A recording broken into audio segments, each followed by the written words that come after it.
Hola a todos, ¿cómo están? Les quiero dar la bienvenida a un nuevo capítulo de Panel de Expertos, un espacio de conversación de la tercera junta de la Universidad Andrés Bello, con especialistas de distintas áreas del conocimiento, con quienes vamos a ir analizando los distintos temas que hoy marcan el quehacer de nuestro país.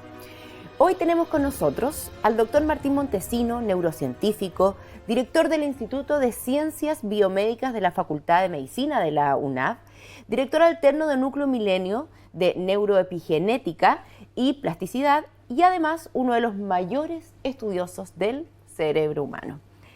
El doctor Montesino ha liderado investigaciones sobre enfermedades como el ELA, la esclerosis lateral amiotrófica, y hoy está concentrado, abocado, entre otras labores, a la investigación sobre la inteligencia artificial y su conexión con el cerebro humano.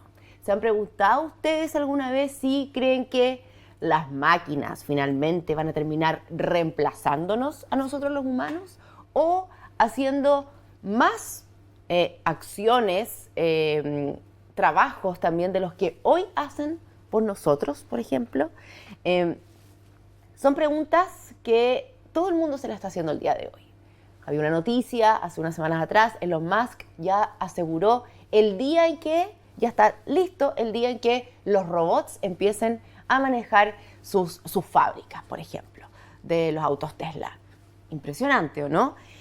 Bueno, todo esto es parte de lo que vamos a conversar hoy con el doctor Montesino, quien parte de la base de esta siguiente frase: no existe inteligencia artificial sin inteligencia humana. Muy importante. Hola, doctor, ¿cómo está? ¿Cómo están ustedes? Muchas gracias. Bien, acá estamos. Este mundo, en el fondo, uno siente que lo supera un poco. Lo mira de afuera, no conocemos tanto, o sea, el común de los mortales no tiene las nociones básicas para poder estar completamente inmersos en este mundo. Uno puede decir como, ay, ¿cómo puede ser posible que nos vayan a reemplazar algún día los robots? Pero la pregunta no es tan lesa el día de hoy, encuentro. O sea, uno ve unos robots, perros robots que hacen una cantidad de acciones. En China de vez en cuando nos sorprenden con algún prototipo de robot humanoide y que se puede reconocer reflejado en el espejo, por ejemplo. O sea, ¿cuánto de realidad hay en esta pregunta? Yo creo una pregunta real, pero hay que dividirla en dos partes, ¿ya? Porque una cosa es que los robots o la robótica o la inteligencia artificial pueda reemplazar algunas funciones humanas, ¿ya? ¿Ya? Porque para eso está dirigida la investigación de inteligencia artificial, a desarrollar ciertas capacidades que permitan desarrollar lo que hasta hace poco veníamos haciendo los humanos, pero de una manera mucho más eficiente, más rápida, y por lo tanto de menor costo en el caso de un desarrollo industrial, por ejemplo, el que plantea Elon Musk. ¿Cierto? Claro. La inteligencia artificial, los robots no se enferman, no piden vacaciones, pueden ser reemplazados fácilmente. Sí. Y esas funciones evidentemente se pueden y se van a desarrollar en el futuro, o se están desarrollando hoy en día, con gran eficacia. Y lo otro tiene que ver con las funciones humanas que tenemos, en las cuales invertimos elementos que a la inteligencia artificial en este momento por lo menos no le interesa. Por ejemplo, ¿cómo? La emotividad. Las emociones. ¿Cuánta emoción ponemos en una decisión nosotros?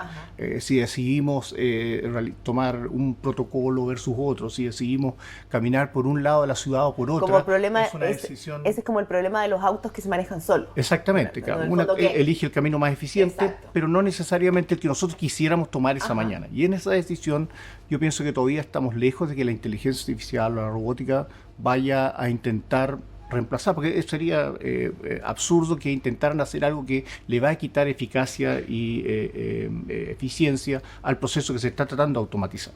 Por lo tanto, de esa perspectiva es la frase que tú planteas ya. Hay funciones y acciones que desarrollamos los humanos que son importantes para nosotros, nos llenan la vida. Me voy a tomarme el camino, me voy a demorar 2 horas más en llegar al trabajo, pero me voy a ir caminando por este parque porque me gustaría esta mañana pensar, disfrutar del. Y desde esa perspectiva es muy difícil que vaya a ser reemplazado, porque no hay un objetivo en esa inteligencia artificial, en ese desarrollo de producir ese reemplazo. Podemos tranquilizar a todas esas personas que tienen esa pequeña duda que uno dice y que no la encuentro tan loca, de que finalmente estos robots de los cuales estamos nosotros viendo y cada vez aparecen más, no nos vienen a reemplazar? Ya. Es que los robots muchos robots no funcionan con inteligencia artificial, sino que desarrollan mecánicamente una función. Por ejemplo, desde hace muchos años, toda la industria automotriz asiática funciona sobre la base de robótica. A diferencia de la industria automotriz norteamericana, que hasta hace pocos años funcionaba todavía con un porcentaje. Entonces, eso no son robots autónomos, en el sentido de que toman decisiones como desarrollar el modelo. Simplemente siguen instrucciones. Claro. Y en ese sentido, esa robótica sí está reemplazando ya hace muchos años a la función humana. ¿Ya? Y eso hay una preocupación desde hace muchos años planteada en muchas áreas del trabajo que desarrollamos en los humanos de que nos van a reemplazar y nos están reemplazando por muchas razones de las que planteamos anteriormente. Pero sin embargo, otras no hay ningún interés de momento de poderlas desarrollar. El otro día leía, por ejemplo, que una sociedad de autores estaba muy preocupada porque estaba viendo que se estaba utilizando bastante la inteligencia artificial para desarrollar textos, pero habían notado que la venta de esos textos había bajado porque la gente se aburrió, ¿ya? Porque se parecían mucho entre sí, ¿ya? Porque obviamente el programa que estaba detrás de ese desarrollo buscaba optimizar y escribir un texto que fuera entretenido, pero usaba más o menos las mismas herramientas de forma repetitiva. Entonces, esa creatividad emocional que podía surgir todavía no está incorporada y probablemente va a pasar un tiempo antes que se incorpore dentro del quehacer o los desarrollos que se están haciendo de inteligencia artificial. Pero, doctor, ¿usted cree que esa emotividad de la cual estamos hablando en algún día va a lograr automatizarse y hacerse, en el fondo, una inteligencia artificial? O sea, yo creo que de poder se podría hacer. Yo no veo la razón por la cual la vayan a querer hacer, ¿ya? Porque, como digo, hasta el momento, todo lo que he escuchado, Elon Musk, escuchan lo que él quiere, que sus cohetes salgan derechitos y lleguen arriba con una puntualidad perfecta y regresen y se instalen exactamente en la base. Eso es lo que él quiere. Él no quiere. Y si eso lo pudieran hacer solo el plantel humano que tiene, lo haría con esas personas. Pero está buscando automatizar porque quiere hacer más eficiente el proceso. Por lo tanto, desde esa perspectiva, evidentemente, trabajos que se están optimizando en este momento o se están haciendo más eficientes van a ser reemplazados por inteligencia artificial y dependiente de esa inteligencia artificial, la robótica que se pueda desarrollar. ¿Ya? Pero en otros ámbitos todavía no veo que vaya a haber siquiera interés de... Interés. Claro. ¿Cuán compleja es la inteligencia humana? En el fondo, cuando uno le hace el zoom al cerebro, que es algo que me imagino que usted, doctor, hace a diario, por supuesto, ¿y cuánto se ha logrado hoy? Porque cuando uno lee al respecto sobre papers de ciencia, siempre te dicen como, conocemos muy poco del cerebro humano. Claro. Como, ¿hasta qué punto hemos llegado? ¿Cuánto se conoce? O sea, conocemos bastante. Lo que pasa es que es sumamente complejo y eso es lo que la mente que tenemos nosotros, el funcionamiento de nuestro sistema nervioso, es un proceso evolutivo de muchos miles y millones de años para alcanzar el estado, mecanismos de selección que nos llevaron a ir dando saltos de manera estructural el cerebro que tenemos, que nos hace distinto a todos los demás animales. Ya, yo soy de profesión bioquímico, biólogo molecular, por lo tanto soy un aprendiz de lo que está ocurriendo en el cerebro todos los días. Y lo que me maravilla es la capacidad que tiene una célula, por ejemplo, una neurona, de poder percibir el entorno, una sola célula, percibirlo, procesar ese entorno y responder a ese entorno con una señal. Eso todavía no ha podido ser igualado por la inteligencia artificial. Si tú ves los supercomputadores, ellos tienen módulos específicos que funcionan y desarrollan estas funciones lógicas. Y esos módulos, para hacerlo, tienen que tener una serie de funciones y cumplir una serie de etapas que requieren, por ejemplo, un gasto energético gigantesco. El cerebro, la neurona puede hacer una función a nuestro cerebro gastando aproximadamente, en términos de energía, unas 20 calorías. Un mismo supercomputador de los más modernos del mundo requiere 20.000 veces más consumo energético. ¿Ya? Entonces, ¿Para la misma función? Para la misma función, para desarrollar la misma función. Entonces significa que nuestra evolución y la biología, nuestras neuronas, son capaces de hacer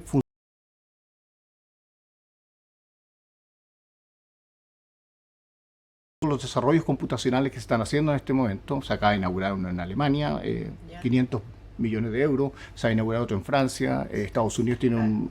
Pero esto va a llegar a consumir más del 20% de la energía del mundo. Entonces va a tener esa cosa rara de que vamos a estar intentando producir energía a bajo costo, pero para que la usen los supercomputadores y no usarla. Exacto, es un paradigma. Y eso obliga a que todos los que tenemos interés en entender cómo funciona el sistema nervioso sigamos investigando para poder proveer de herramientas para desarrollar una inteligencia artificial que sea al menos energéticamente más eficiente. Ya. Si nos van a reemplazar en algunas funciones, que al menos esas funciones se reemplacen a un costo energético claro. significativamente menor que el que tenemos hoy en día. Por supuesto.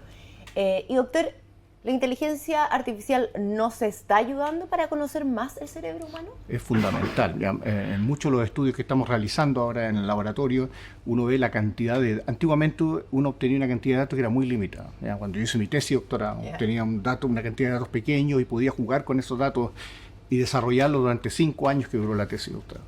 Hoy en día la cantidad de datos se multiplica por miles, eso que teníamos hace 20 años, 25 años. Lo cual significa que necesitaríamos, si hiciéramos la analogía de lo que hice yo en ese momento, necesitaríamos una cantidad gigantesca de estudiantes, de personas para poder desarrollar ese análisis. Entonces esto nos obliga a usar herramientas, y estas herramientas las provee la inteligencia artificial hoy en día de manera cada vez más masiva. ¿Ya? Se llama Machine Learning, y son básicamente algoritmos y programas que permiten simular una respuesta o un proceso en base a la información que uno le entrega. Entonces, si uno tiene gran cantidad de información, la carga en ese computador, la hace funcionar. Este programa, Machine Learning, lo que hace, toma estos datos, los analiza y reitera sobre estos datos constantemente, de manera que aprende cómo hacer más eficiente el análisis que a uno le costaría mucho. Eso significa que una vez que aprende, lo hace con alta eficiencia, fracciones de segundo, y nos puede interpretar datos que a nosotros nos tomaría años, decenas de años. Quizás darnos cuenta, claro, que existen. Por lo tanto, desde mi perspectiva, no tenemos otra opción, ¿ya? Con la masificación de los datos biológicos y las tecnologías que estamos desarrollando, no tenemos otra opción que entrar en este camino. Ya sería mucho más fácil para todos nosotros seguir en lo que estamos, pero no podemos hacernos los lesos en esto. Tenemos que aceptar de que nos supera la cantidad de datos y necesitamos de desarrollo de inteligencia artificial para Machine Learning especialmente, para poder analizar adecuadamente esos datos. Vamos a volver a ir al futuro, ¿ya? Futuro, ojalá que allá, bien lejos. Pero estamos viendo que, y usted mismo me está diciendo, como esta capacidad de procesamiento de datos y de aprendizaje de cosas que tiene la inteligencia artificial, y claro, uno está acostumbrado a usarlo para cosas muy pequeñas, pero no es el caso, en el caso suyo.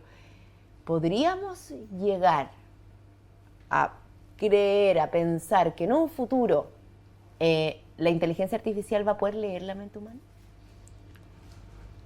Ese es un buen tema, interesante, porque mire, si usted se acuerda de su abuelita, decía, yo le miro la cara y puedo leer lo que esta persona está pensando. Ya. Entonces, venimos haciendo esto hace mucho tiempo. Ya. Evidentemente, eso tiene que ver con una interpretación que una persona hace de la postura física, de la cara, de la forma en que se toma el pelo, de la forma en que mueve la cabeza.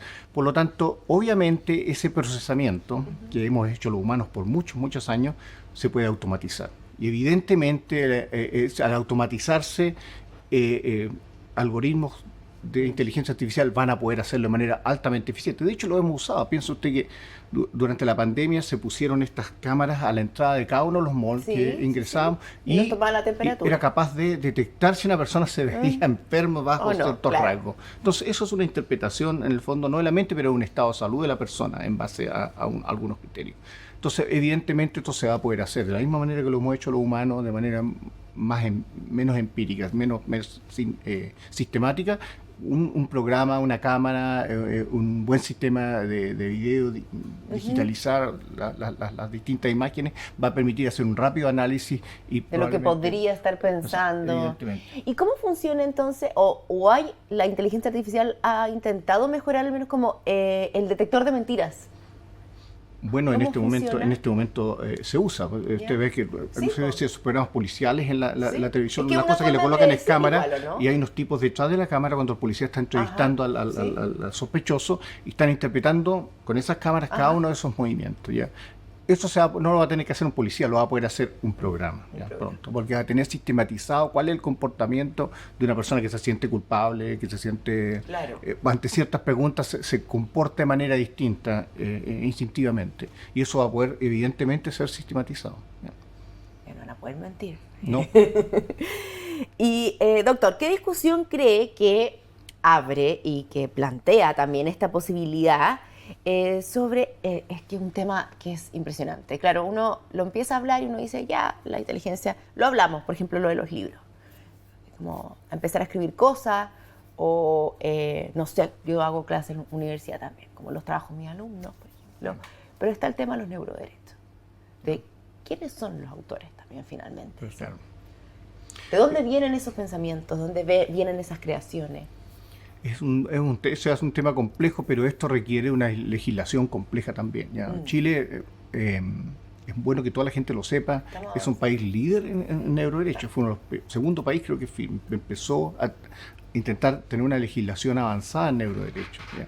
Por lo tanto, me parece que ese liderazgo, en el caso de nuestro país, lo tenemos que retomar y ir construyendo leyes que nos vayan permitiendo restringir. ¿Ya? Cuando se desarrolló la energía nuclear, podía haberse expandido, pero fue las restricciones y las leyes que los humanos dimos las que han permitido restringir su uso, restringir los países incluso que pueden desarrollarla, y por lo tanto esto es posible. ¿Ya?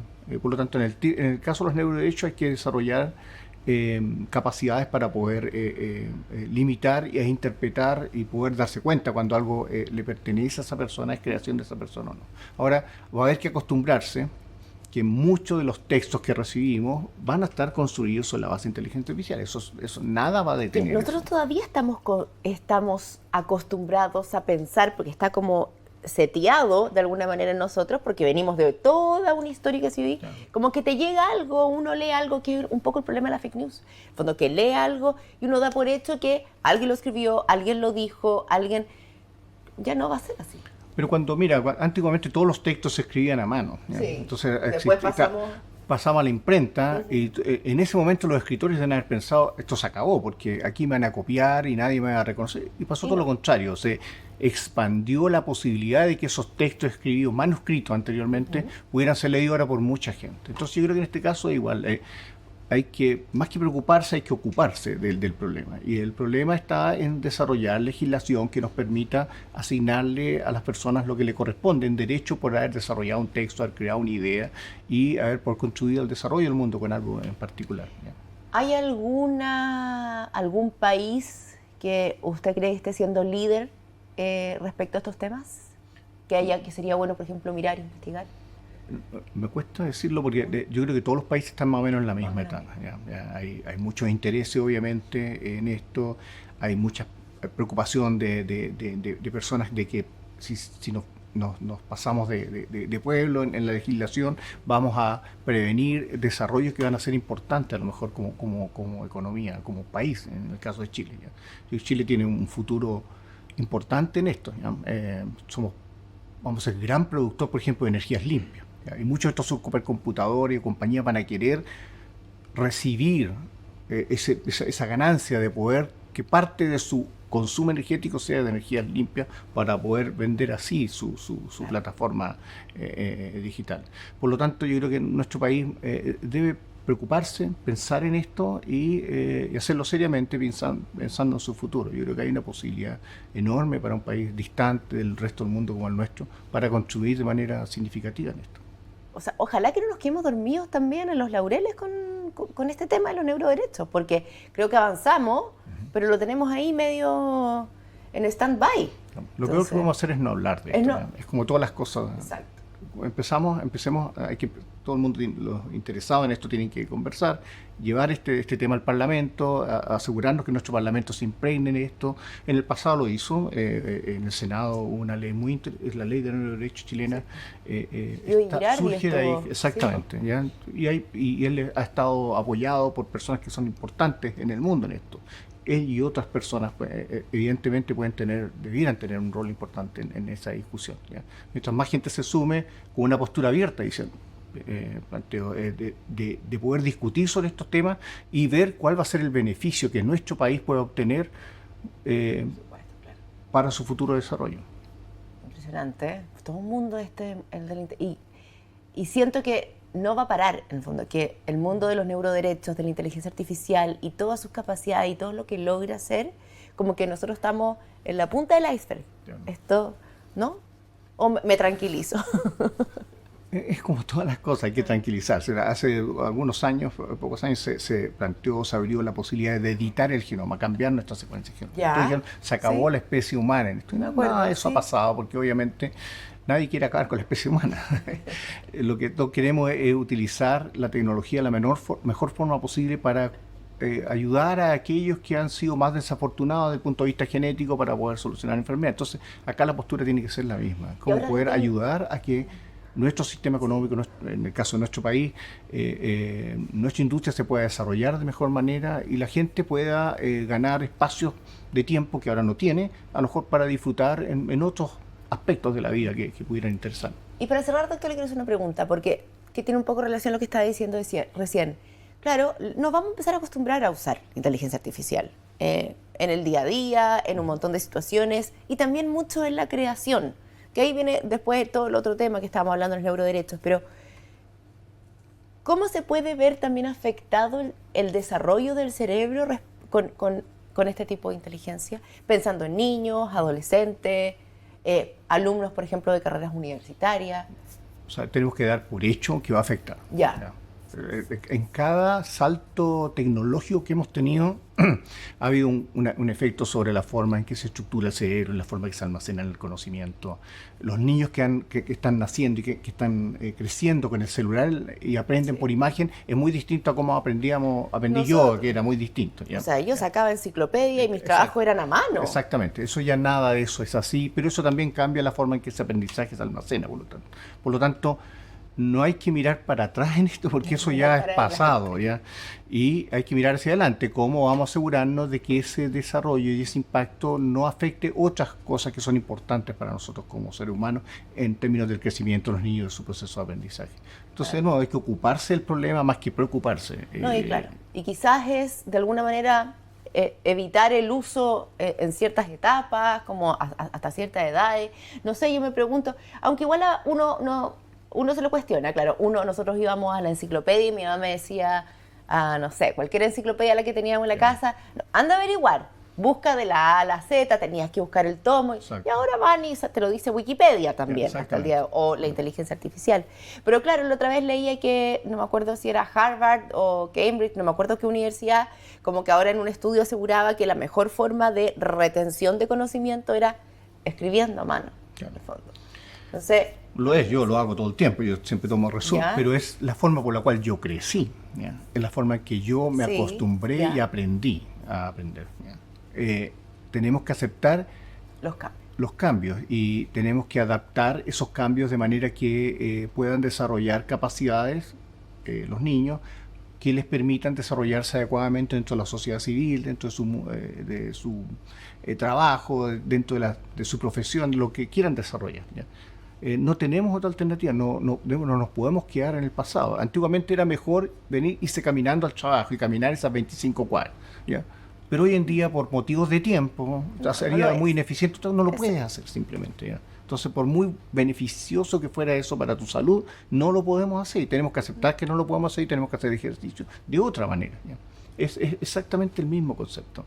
Ocupémonos, no nos preocupemos. Exacto.